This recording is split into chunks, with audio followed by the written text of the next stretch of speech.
Yo, what is good? We're back at it with another video. Today we're going to be reacting to living on $1.6 million a year in Los Angeles. Wait for it. Millennial money. Okay, sorry, that's not my tagline. That is Graham Stephan's tagline, and this episode is actually featuring Graham Stephan, so we're going to check it out right now. Ended up surpassing that by a decent amount. This is the moment. Okay, 29 years old, $1.6 million a year. That's fucking crazy.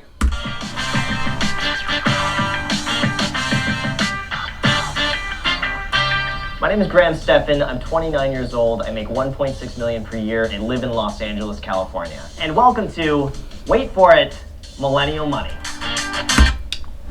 That's his tagline. I'm sorry that I used it, but it's pretty cool. Okay. So I'm a full-time real estate agent, real estate investor, and YouTuber. Every day is going to be a little bit different. Some days I'm going to be out with clients showing properties, other days I'm going to be planning YouTube videos, and some other days I'm going to be looking at properties for myself to invest in.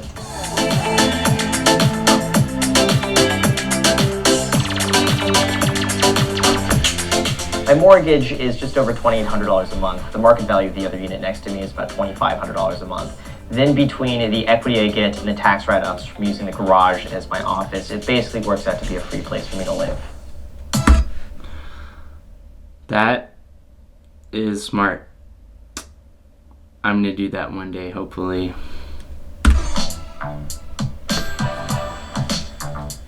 So I spend about $200 a month on groceries, and I do price shop between grocery stores. I'll kind of make the rounds and just stock up on whichever item is the cheapest at which store. Every morning I have my same two. Okay, so he makes $1.6 million per year, and he only spends a total of just over $5,000 every single month. 2 eggs with ham and cheese and half a bagel with store-bought generic brand cream cheese is my favorite to do that. I refuse to spend money on 2 things. Number 1, I think everyone knows, is coffee. I think it's absolutely ridiculous, the markup of coffee at Starbucks and Coffee Bean and a lot of those places out there, so I just make it at home for 20 cents. Also, designer clothing. Don't see the point in going and spending $700 on like Gucci shoes, so I end up saving about 99% of my income just because my income is so high and I keep my expenses so low, and most of the properties just kind of like pay for my living expenses, so anything else I make is really just seen as a bonus, and I save and invest it. I think right now he actually does almost all YouTube, and I don't think he really works as an agent anymore. He just buys investment properties and focuses full-time on YouTube.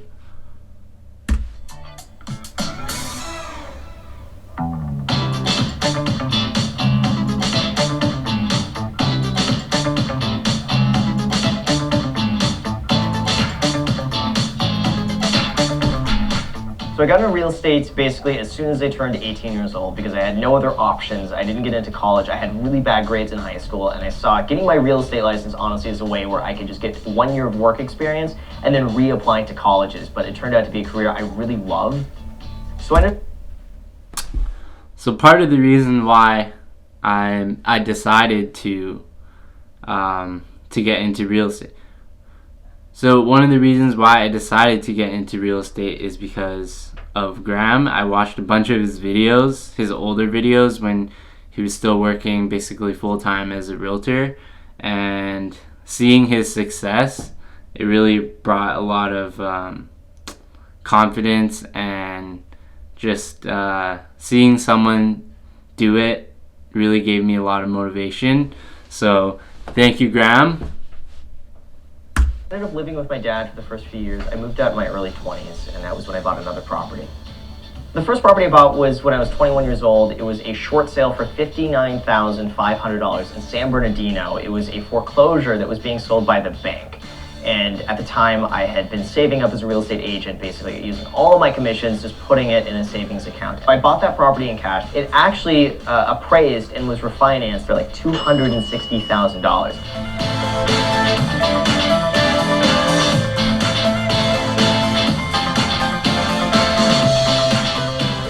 my investing strategy really hasn't changed since I was 21, and all of it has really just been about real estate. If anything, I'm just looking to buy more expensive real estate now that makes a little bit more money, but otherwise I've just kept doing the same thing over and over again.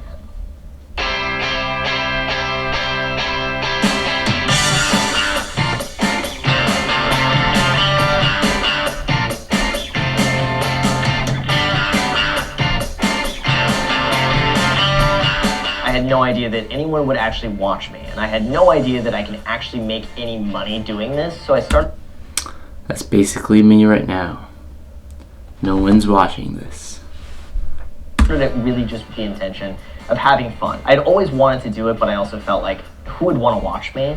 And I felt like I didn't have the personality for it, and I just felt like, I should probably postpone it, but I just made a video one day, spur of the moment. It was a slow open house, and I just...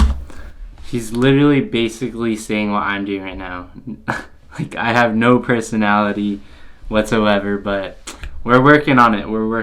Let's keep going. Filmed with my iPhone, the selfie side. Just talked about how I got started in real estate.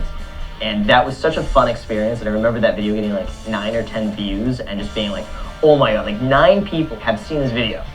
So I started making more videos, and once I started doing about 2 videos a week, the growth really just exploded, it seemed like. I would say 99.9% of the comments are so positive and so supportive. I absolutely love them, and it really feels like a sense of community. Then you get some funny ones. The negative comments, at this point, I'm so used to them. Then after a while, I think I realized that it has more to do with them and their own problems that they portray onto you than it does about you.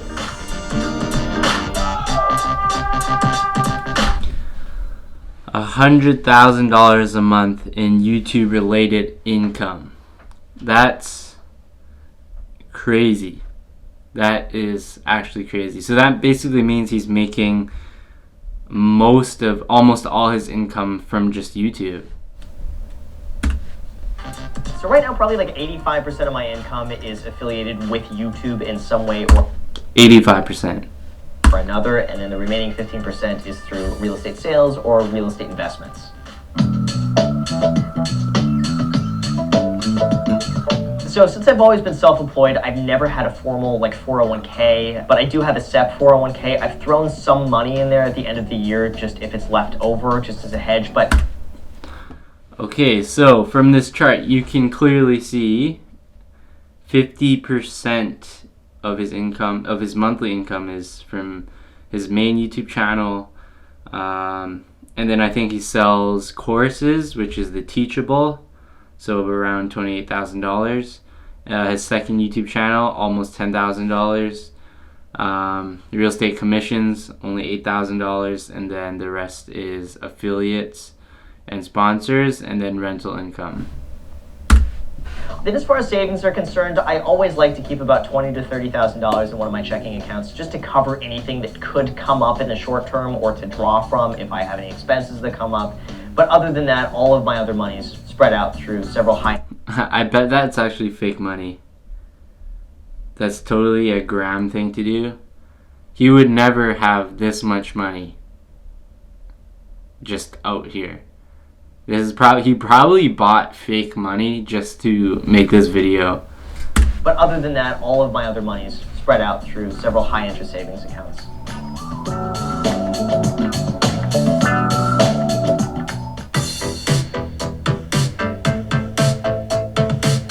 So coin collecting was actually something I really got into as a kid. For some reason, I found it really cool to collect like old American coins and paper money. And what I would do is go across the street from where I would work to a bank, and the bank teller knew me, and she knew me because I would go in and always ask for like any old money that she would have. Some lady came in the bank and exchanged Okay, you know what? Maybe it is real. Because he collects those, I think. $200 of all just like perfect condition $10 bills from 1934. So some of these are worth up to $200 depending on the condition. Others are worth more like $40 to $50. So I wouldn't really consider these an investment. Like, I think it's probably way better for me to put my money in the stock market than it is for me to get like, old money and just keep it for a long time. But this is just a fun hobby. You know you're rich when you start collecting money just for the fun of it. It's also learned from YouTube that I was really able to branch off into other aspects of this as well, in the sense that I was able to create 2 programs. One of them teaches people how to work as a real estate agent and build their career. The second program that I created was how to teach people to grow on YouTube. And both of those this year have probably done a little bit over $300 and something thousand in sales. And since it's all online, that's pretty much all profit. There's almost no overhead whatsoever with that.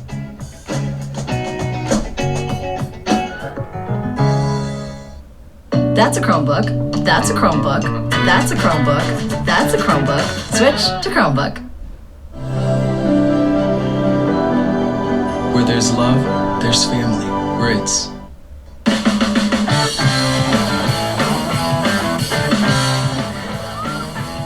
Very much like it gives you a little jolt there. So I bought my Tesla in April of 2019. You get so many rebates back for it. The financing is so cheap. Everything that went on with the car, I calculated that it was going to cost me $78 a month out of pocket net in the first year, not counting the opportunity cost of then having all the money left over that I could then go and reinvest. So I figured like depreciation is going to be minimal. I'm going to get some really great tax write-offs from it. So it's going to almost be a free car. And I figured like, oh, you know, that's the video I'm going to make. Then that video ended up getting now almost 6 million views. I think the total cost of the car with everything, all out the door with taxes and like all of the options, everything was like 44 grand. So I ended up making money from getting the car. That is what I aspire to be one day. Making a YouTube video about a car that you just bought and then paying it off with the YouTube income.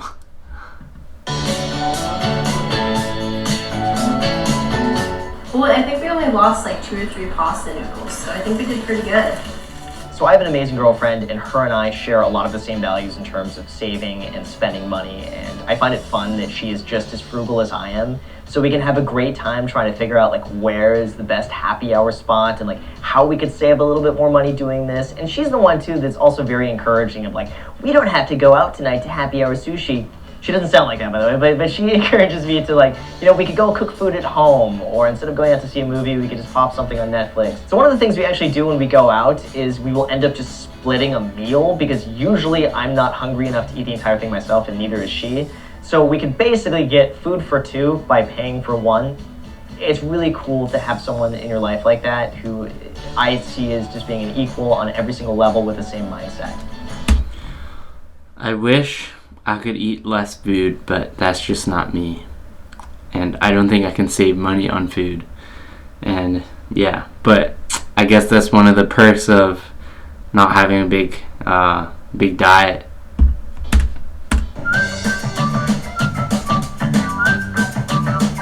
Okay, I know it sounds weird too, but I do end up rewarding myself every now and then at McDonald's from the dollar menu. And I don't ever eat McDonald's, but I just decided to go just because it was there and I was really hungry. I had 2 of the double cheeseburgers from the dollar menu, and it was so good that now it gets to the point where I will purposely use that as an incentive to get all my work done, and if I'm able to do that before like midnight, I go and get the 2 double cheeseburgers. It's not something that happens too often, but it does become this thing where it's like, that's my treat. Thank you. Oh, it smells so good. There's something about the smell that's just like, how does it smell so? Fun fact, during this summer, I got like this Wendy's coupon flyer, and it had like 30 different coupons, and I think I used the entire flyer, so about like 30 items. A lot of them were meals. I used all of them in 1 month this summer. Just putting it out there. Okay. So in terms of net worth goals, I really don't have any, and I have no desire of becoming a billionaire. I don't even know what I would possibly do with that amount of money. I would like to hit 10 million. I feel like that would be just a decent number. The only thing I really want to do is travel, that I haven't done. That's the only thing, but I could do that if I wanted to. It's just not the right time to do that. You don't need to be as extreme as I am. You don't need to skimp on every purchase at all. You don't need to work 12 hours a day. But you do need to think outside the box, and you do need to be creative and leverage your time appropriately. But I love it, and I love the challenge of saving and trying to handle my money well and grow it. No one is more frugal than I am.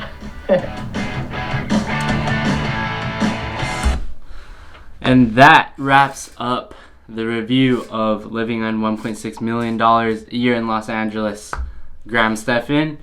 Honestly, I've been watching Graham Stephan ever since he started. Like, as he said, he was making videos as a real estate agent.